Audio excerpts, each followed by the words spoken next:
Okay, hello guys. Meron tayong ngayon kasi Tuesday, meron tayong delivery from Virginia. So, meron tayong bagong luncheon meat na 1 kilo. So, ang ating puhunan ay 212 guys. Oh, tingnan nyo. Ang sarap tingnan ng luncheon meat. Pag ito ay hindi ma-sold out sa bahay ang bagsak. Sa bahay ang bagsak. So, meron akong actually 5 kilos. Tapos, na-sold out na ang isa. Wala ilan siya. Kaya nagsabay sa ako. So, na ako kani. 5 packs. Ang ganda guys lang. Yung El Rancho luncheon meat. Tapos, meron silang bagong siumay. Nag-fry lang ako ng 3 pack.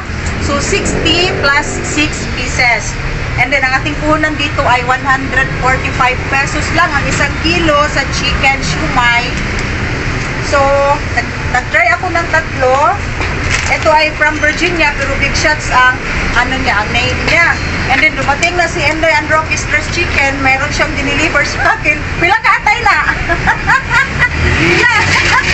Okay guys, let's continue. Kasi may may dumating na ito, napakalakas ng chicken. Bukbuk pa ni Oy? Natulo na ni. Chicken liver. So, 1, 2, 3, 4, 5, 6, 1. Bako na lang nato. Uy, ako na gini ka ako. Ito ko labot 1, 2, 3, 4, 5, 6, 7, 8, 9. Ano pulo yun? Pulang day. Ay, pulang day. Ibang kuhaan ni day ba oh? Klaro kayo di kuhaan. Kinapa. 160 grams na. Ay, pagkit niyo. Waka po, 2,000 divided by 19,504. 210. Okay, conditioner po. Okay. Padayon na to. Nag-post ka wala? Therapy. Okay. Okay guys, at ito ang ating mga hotdog sa isang tray dito. Kita mo dahil mga chicken loop kasi kahapon sana ay may pasok na and then nasuspend ang klase for 1 week. So next week na ang regular class kasi nag-midlong dito sa aming lugar. So nag-order na lang tayo kasi naubusan din ako ng chicken loop and mga champion. So ang laman ng box na ito ay champion, jumbo, meron tayong embutido, tapos champion chicken, ang laman ng isang box na ito. Tapos meron tayong order na 2 box, 2 bag na fresh chicken. Okay. Yan lang guys ang kaganapan natin ngayong araw ng Tuesday. And see you on my next vlog. Thank you so much for watching again my YouTube channel, Ate Gina's Vlog, Pizza Plaza, Rizal Store. Yan! Isa na. So si customer din namin guys, may customer tayo. Tama ba ito akong gibayad? Tama siya, dara siya. Wala sa to. Tama ito akong gibayad? Oo, 212.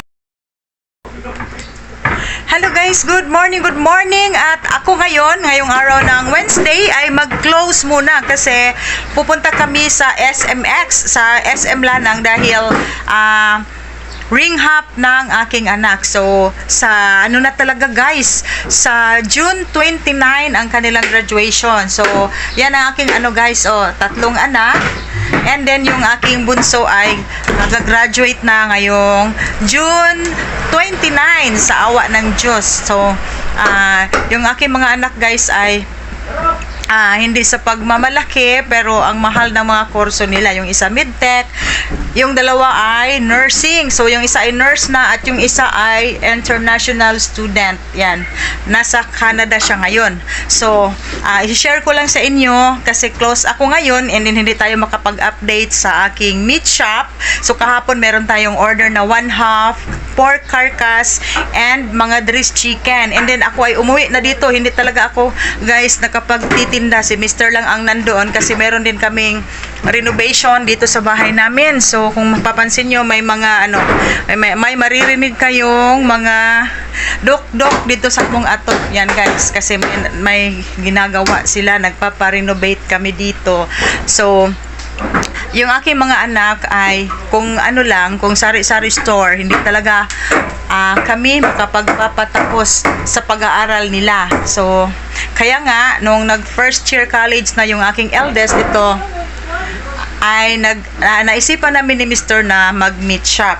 Okay, at kami ay nagpe-prepare. Pupunta na kami ngayon ng SM. So, yun guys ang aking isi-share sa inyo. So, maganda talaga ang kitaan ng meat shop. Kasi pag sari-sari store lang, hindi talaga guys kami makapagpapaaral ng aming mga anak. At medyo nagkalat dito sa namin, sa bahay namin. Okay, at ang aking anak, ito yung isusuot niya sa kanilang ring hop. Kasi yung mga nursing student, may ring hop sila before sa kanilang graduation. At yan yung aking anak, naghahanda na guys, nagpapapugi na ang anak ko. And I am so excited kasi ang aking 4 na mga anak ay tapos na sa pag-aaral ng college at naitaguyod namin ang kanilang pag-aaral. Kahit na tamang-tama lang ang ating income, sipag at tiyaga lang at magtitinda lang everyday, magpapahinga rin. So, yun guys, no? Sa mga balak na, kung kayo ay nagpaplano na mag-sari-sari store, dagdagan nyo ng meat shop. Okay, so yun lang ang ating update. Thank you so much sa mga nanonood ng aking vlogs. So, update tayo bukas kasi open na kami bukas. Ngayon ay whole day kaming magko-close dahil whole day ang program ng aking anak and then birthday ng aking firstborn apo. So, pupunta kami ng Tagum City pagkatapos sa SMX. Okay, so bukas na tayo mag-update sa aking tindahan.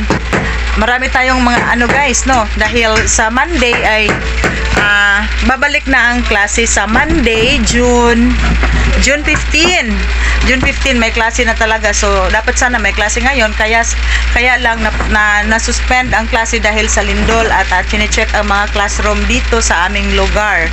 Okay, thank you so much guys once again and see you on my next vlog. And thank you talaga sa nanonood ng aking vlogs and sa aking mga viewers and silent viewers. Thank you. Have a nice day and God bless. Bye-bye.